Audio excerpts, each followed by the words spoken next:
All right, ready to roll? Hope you are doing good. I am very happy to be here.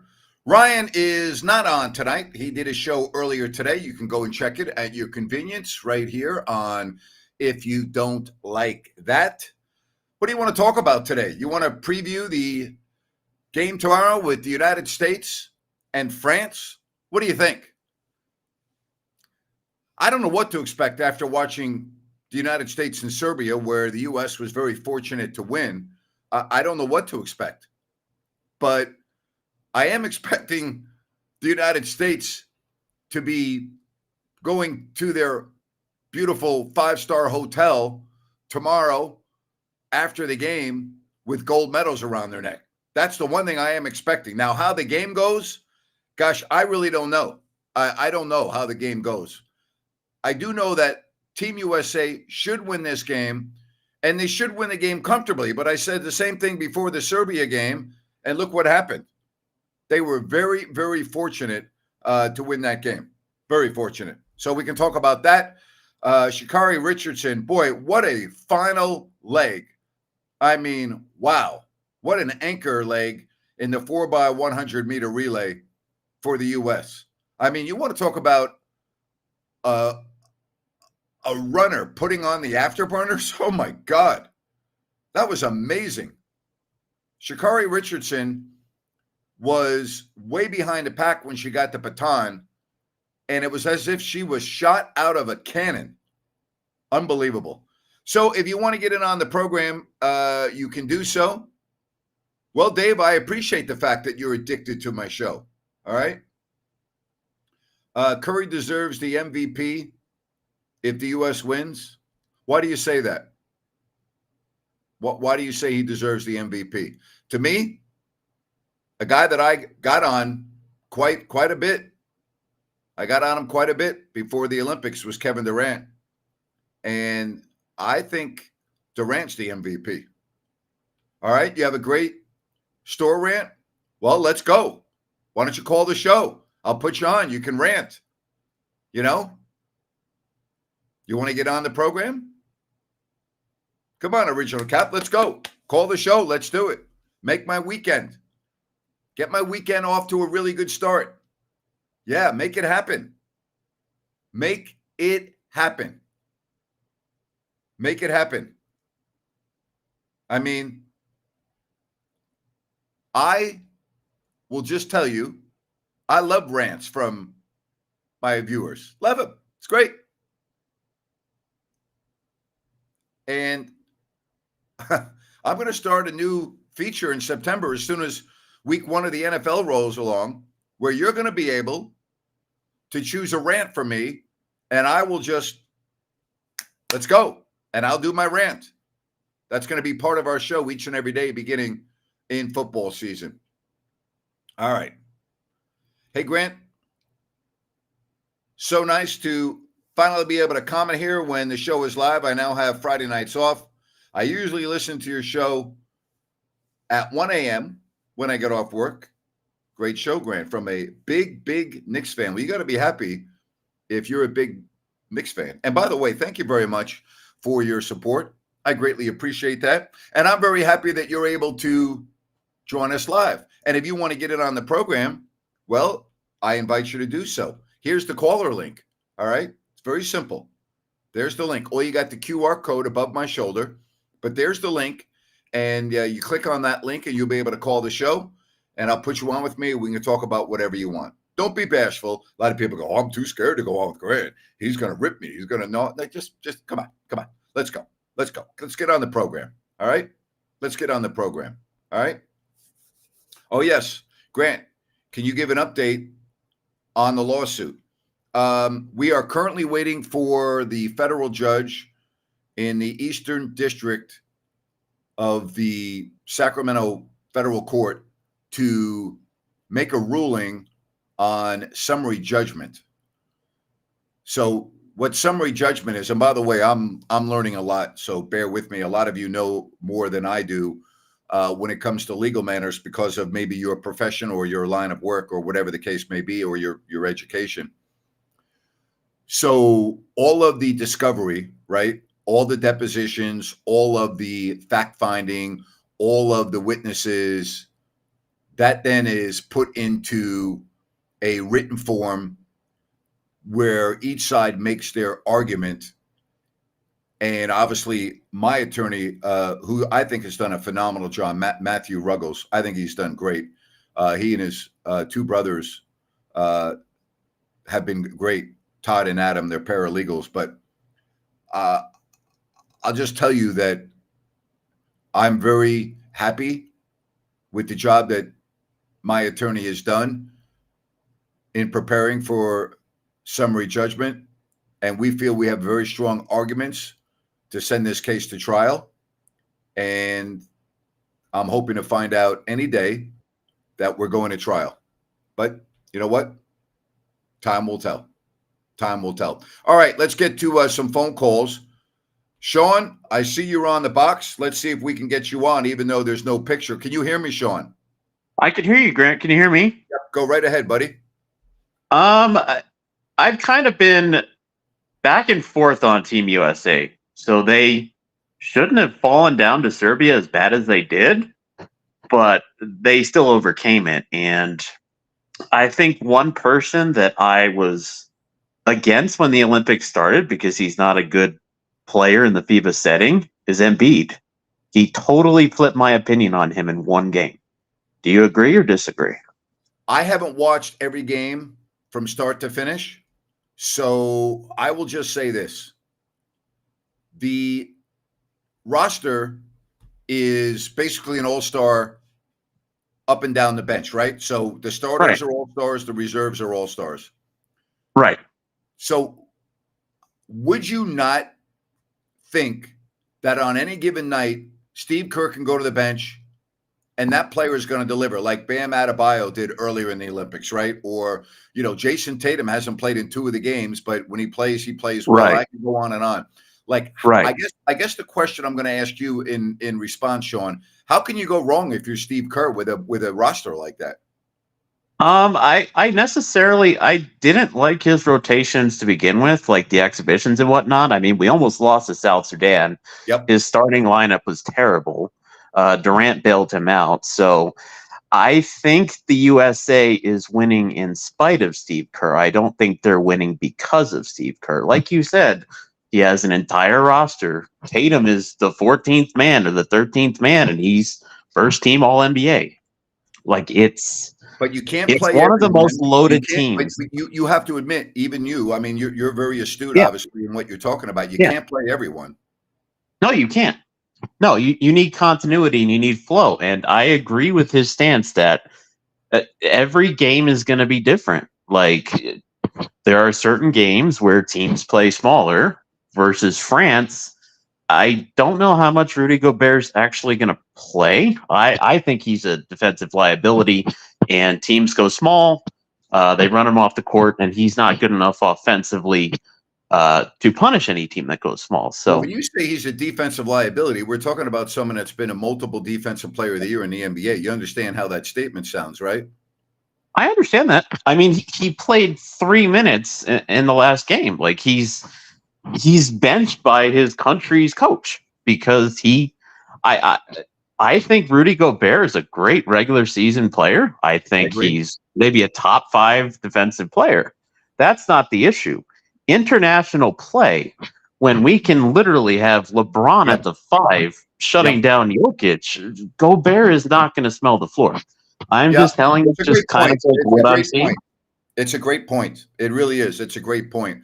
I mean, I don't disagree with that. So let's say Gobert does not play that much. Victor Wembanyama, I mean, no disrespect to him, he's not ready for this stage to compete with these players in terms of being able to take France to the top of the mountain, right? He's not ready for that. I agree with you, Grant. That's actually what I was talking to my friend about today. I said, Bam Adebayo, he's maybe our 3rd or 4th best big, and he can literally outmuscle Wemby. Wemby's too skinny. He's 20 years old. He's not even old enough to drink. He's going to be a huge problem for decades to come. But right now, like you said, he's not ready. So I don't think France matches up with us very well, and I I agree. don't think they have a conduit that can answer Embiid, AD, and Bam. I don't see it. Well, So and like we saw against Serbia, the only way France can win this game is they're going to have to make a lot of threes. That means Fournier. That means Batum. Right. That right, means that because we saw the recipe to beat the United States. Serbia had the recipe for 3 quarters, and then in the fourth right, quarter they didn't make a 3 ball. right. Yeah, and it's why international play is just so dangerous, Grant. Like it's one and done. You get what was his name, Courtenay or something? He was on fire. He Yeah. played over Rudy. He hit like maybe 3 or 4 threes. Yeah, they're gonna have to. That has to be the recipe. They just have to have high pick and rolls. They have to bomb threes, and they have to hope they go in. The last thing I'll touch on: where do you stack Team USA, this current team, versus the '92 team? Well, first I of just all, want the your take. competition now is much better than it was in '92 because the world has improved dramatically in basketball. So I think we also have to acknowledge that in I agree. 1992, the expertise in the sport of Yeah. basketball was nowhere near what it is today worldwide, right? Can we agree Did on you? that? Yeah. Did you see the stat, Grant, where from '92 there was maybe 20 NBA players that were international in 1992. In 2024, I believe it's 60 or 70 non-Team USA players that are in the NBA. You're having teams that go literally into the bench full of NBA players. Serbia, I think, is the best team other than the US that I've seen. I agree. And The you know what? In international teams, retrospect, they're on a string. it's too bad that wasn't a gold medal game. You know. It should have been. It really should have. Yeah. So So I mean, I guess let me answer your question. I would take the 92 team any day of the week because the 92 team had arguably many of the best players to ever play in the sport. Now, I know you could say the same thing about LeBron James, Steph Curry, and Kevin Durant, but I can't put LeBron James, Steph Curry, and Kevin Durant ahead of Michael Jordan, Magic Johnson, and Larry Bird. And I'm not even talking about Charles Barkley or anyone else. I'm just going with those three. I cannot put James, Right. Durant, and Curry ahead of Magic, Jordan, and Right. Bird. I can't do it. I'm sorry. I can't do it. I agree with you, Grant, but there's just one caveat. So in 1992, Bird was essentially retired. I believe he had a bad back. He was laying on the floor. Magic had just come back from HIV. I don't want to speak out of turn. I don't remember that, but Jordan, like you said, Jordan is number one, and that's how it will be, and that's how it will always be. LeBron is just he's physically more dominant than Jordan was. Yeah, Jordan was not. the drive- Yeah, but can you imagine Michael Jordan in LeBron's body? Oh my 6'9". God. Well, first of all, I mean, you saw the power of LeBron at the end of the Serbia game on a critical full length of the court move in the drive. Right. And no one, I mean, there's really, I don't want to say no one on the 92 team could do that, but not really the way LeBron does it, right? Right. But it's Team USA and the Olympics in general. It's kind of politicized. Tim Hardaway was arguably the best point guard in the NBA in '92. He got left off the team. That's a great point.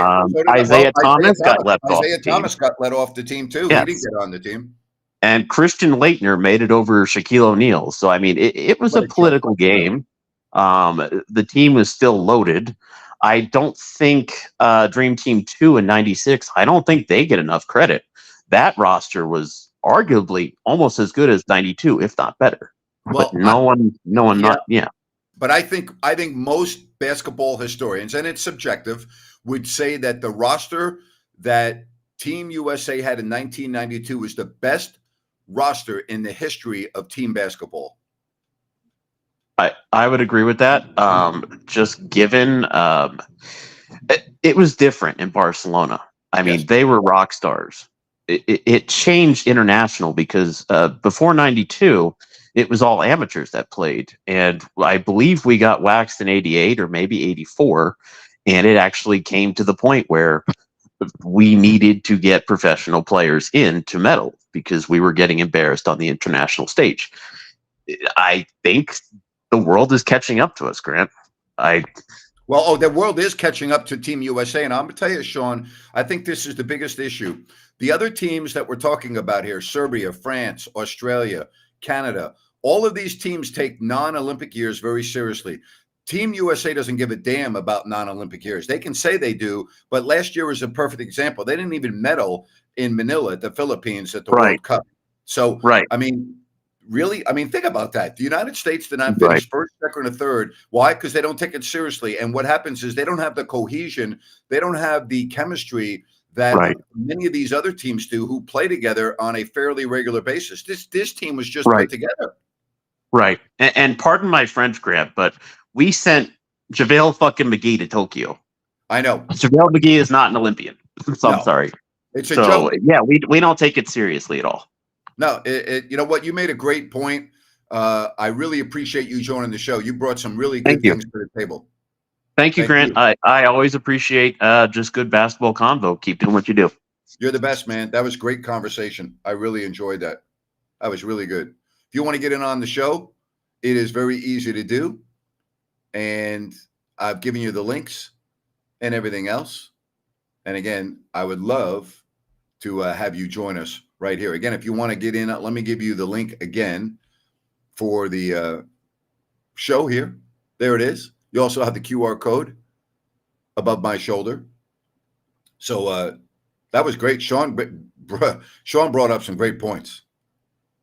And, you know, that will be the conversation if Team USA goes on to win tomorrow against France. All right. And Jake is right. The 92 team was never trailing in a game. But the point is, they didn't really, the teams that the United States are playing now, the teams weren't like that back then. I think the only team that could have given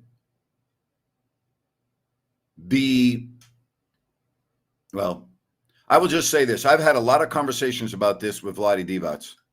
And Vlade, obviously, for those of you that did not follow his career, most of you have, was a pioneer, along with Drazen Petrovic, for turning the NBA into an international game.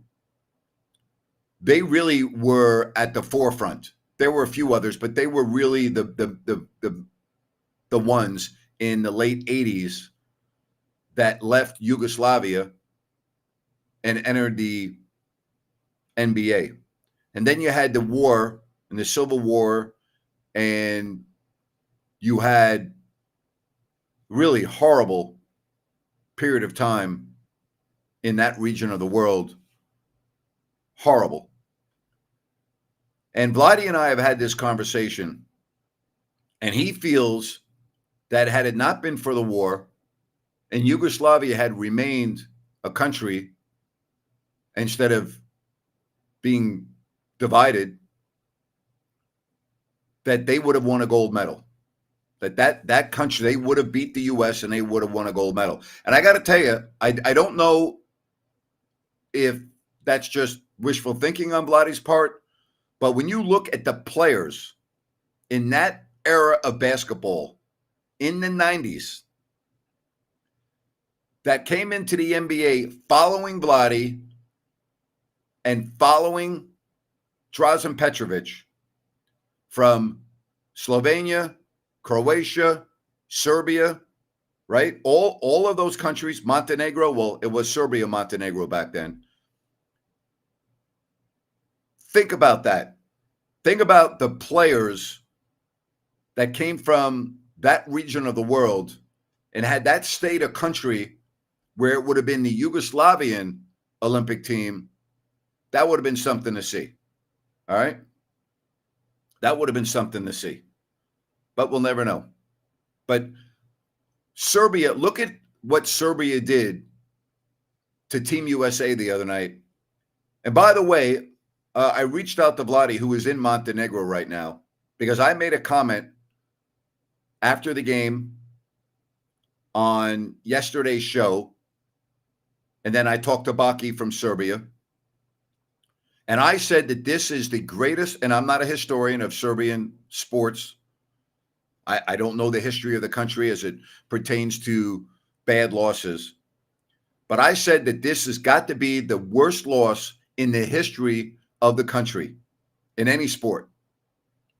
And so I sent Vladi a message after I got off the air. I'll read it to you. Hang on a minute. See if I can find it. Okay. I said, I need some perspective from you. Would you say this is the worst loss in the history of Serbian sports? He responded, I don't remember any losses before my time, but definitely this one is in the top. This loss that Serbia had in the semifinals, up 17, up 13, going into the fourth, will be talked about for decades and decades and decades. It will be talked about in Serbia for generations. It will. It will.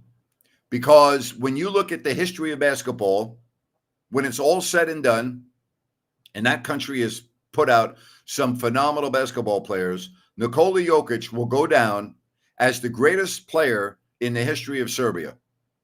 And because of that, he will be remembered forever.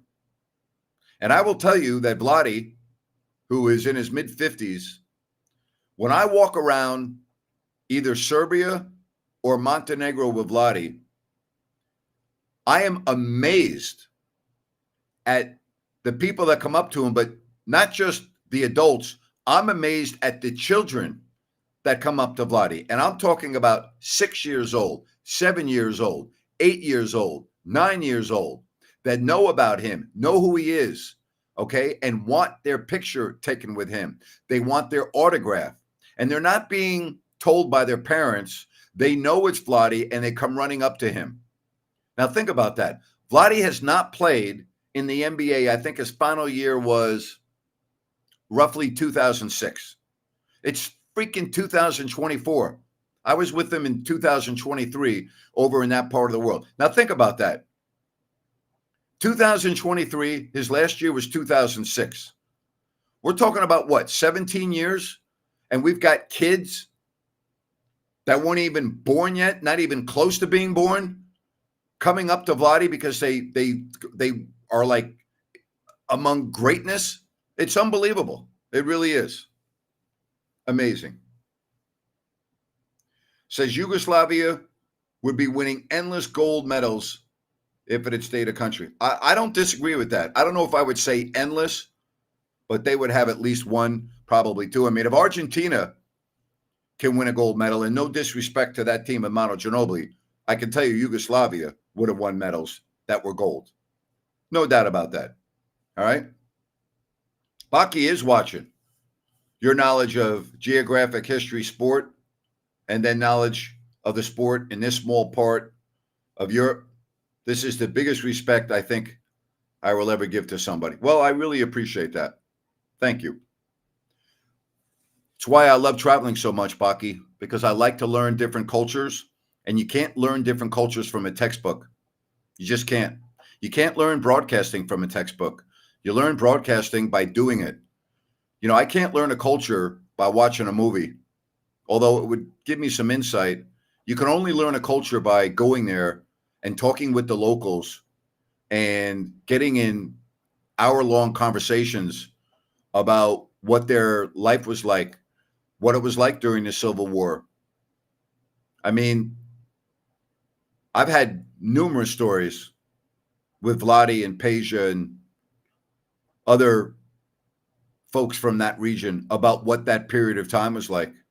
I mean, think about that. Vlade Divac and Drazen Petrovic were best friends. Think about that. They were best friends. They grew up together. And when the war broke out, they didn't speak to one another. They played on the same court against one another, but there was no hi, how are you? There was no, hey, let's get together after the game. No. Now, Vladdy did say it was a little bit different with Tony Kukoc, and that Tony said, listen, we can't hang out together, and we can't. I mean, it was that period of time, right? I mean, it was a learning experience for me to get a perspective from not only Serbs, but I've got friends from Croatia, talking to Beno Udrih, again, from that part of the world, whether it's Slovenia or, I mean, look at what happened to Sarajevo. Did you watch the Olympics in Sarajevo? Sarajevo was basically blown off the map after the Olympics. Think about what was the downhill skier's name? Bill Johnson, right? Brash, United States downhill skier. United States never did anything. It was Franz Klammer. You remember downhill skiing? The great Franz Klammer? I believe he was Austrian. And the Swiss and the German skiers, they dominated the men's downhill. And all of a sudden, this cocky, brash skier from the United States comes into Sarajevo and says, I don't even know why anyone else is competing against me. I've already won the gold. This is what he said. He said, the gold medal is mine. The gold medal is mine. Now understand, in the downhill, you only get one chance. Okay? So Johnson telling everyone, I don't even know why you're competing. They're like, who is this guy? Really? And Americans coming over in the Olympics, and they're going to beat Franz Klammer and all the other great European downhill skiers? Guess what? Johnson won the gold. That's right. He was standing on the podium with a gold medal around his neck, backing up exactly what he said. It was one of the great Olympic moments in the history of the Winter Games, along with the Miracle on Ice in 1980. But if you look at the Olympic venues, and again, to the best of my knowledge, they don't even exist anymore. So, you learn a lot by traveling. I learn a lot by just becoming friends with Baki over this stream, and his knowledge and his perspective of things. Listen, we all have different perspectives on things based on where you live, based on your government, based on who you hang out with, based on religion, right? There are a lot of things that you have different perspective on. But if you listen, you can learn a lot. And that's why I love traveling so much. And when I travel, I love talking to the locals. I mean, I love it. Love it. Here we go again. Well, said you let the USA Dream Team #2 off the hook, and tomorrow morning you found out about that tragedy. How tough being Serbian today. I didn't even see that. I didn't even see that. You'd have to give me a little more background information on that. I was not even aware of that. Wow. I'm sorry. I'm sorry. I really am. I didn't even see that. I need to look at that. I'm sorry, brother. I competed at a high level in CrossFit, and we were all sad for what has happened to him. I need to look that up. I didn't even see that, Baki. I apologize. Wow. I guess, we always say certain things put proper perspective. The one thing that we should always never lose sight of is life. All lives matter. Every single one. We should never lose perspective of that. And Baki said, Nabes, this is the #1 news today. I'm sure it is. Ryan put the whole show today about it. I apologize. You know what? I've been running around all day, and I haven't been even on my phone. that much today. About 15 minutes before I got into my studio at 7:40 Pacific time and perused the internet and went on because I was literally swamped today. So I apologize. I apologize for that. Sorry about that, Bucky, and to all your fellow countrymen in Serbia. I hate to hear that. All right, so we're at the weekend, and don't forget, we're gonna start going heavy duty football. Maybe not next week, but we will. But leading into the first weekend of college football, and then we roll right through Labor Day, and I'm telling you, we're gonna have so much fun this coming season, both with the football and the basketball season. All right, Grant, if you had the number one pick, who are you taking? Edwards, Wemba, and Tatum? Okay, that's a fabulous question. I already know what Tatum is, and I saw Edwards last year. But here's how I feel about Victor Wembanyama. I don't know if we've ever seen a player in the NBA like Victor Wembanyama. And to think about what he's accomplished already at such an early age, and I'm going to repeat, if he can stay healthy, and we have seen players with that type of body, that type of frame, do not stay healthy. But if I had a crystal ball and you told me that Victor Wembanyama was going to be relatively healthy for his career, I would take him. Because I think that in 2 years' time, he will change the way the game is played.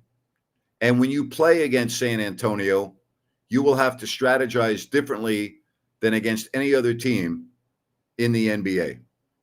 So I will tell you, I would take Victor Wembanyama. Not saying something, because Tatum's already a world champ, already a great player. We saw what happened last year with Minnesota. It's a great question. It's a great question. But I'd probably take, just based on what I've seen, and again, Victor is still in his baby steps. All right, he's still a baby.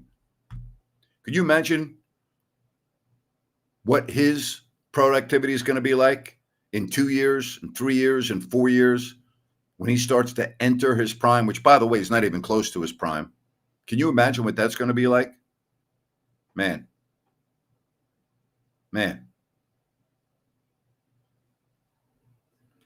Says professional sportsman drowned with 2 lifeguards watching and a whole lake police audience.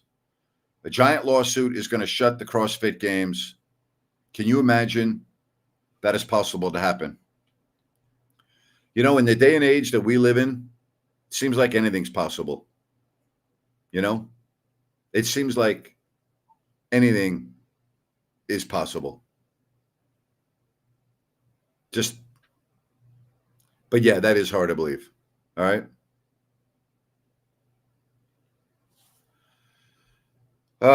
Looking forward to my football and basketball breakdown. It will be coming. Vladdy was a good player. He was more than a good player. Poor executive, but no eye for the talent. I don't think he was a poor executive. I think he made a huge blunder in not taking Luka Doncic.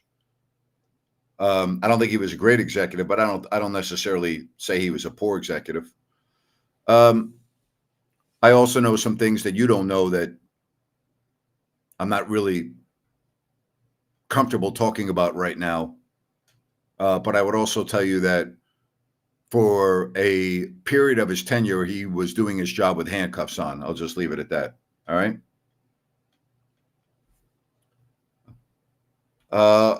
I don't know why Pablo doesn't get talked about in this year too. He took the Magic to the playoffs and 47 wins. He will. Orlando's not on national TV a lot. And I agree with you. Banchero is the real deal. All right. Are you talking about Banchero? Are we talking about the same player? All lives definitely matter. Anyone who doesn't agree is just ridiculous. Yeah, I've never quite understood that. Thank you for that. It's not really a hard concept. Not hard concept. It really isn't. All right. Again, we are very happy to wrap up what we thought was a great week talking about the Olympics. And I appreciate all the phone calls, all of the messages, and everything that you do for the program. Please subscribe if you have not already done so, and give us a thumbs up. Thoughts on Christmas NBA games, Spurs Knicks? I'll be watching the NFL. So I don't really even watch a lot of NBA on Christmas, but my thoughts on the Spurs Knicks, it's at Madison Square Garden, should be a hell of a game. Hey, New Works Plumbing, they've got a fix for you. They're available around the clock 24/7. Just go to sackserviceplumbing.com or you call the number on your screen. And remember, as I said, they're available 24/7.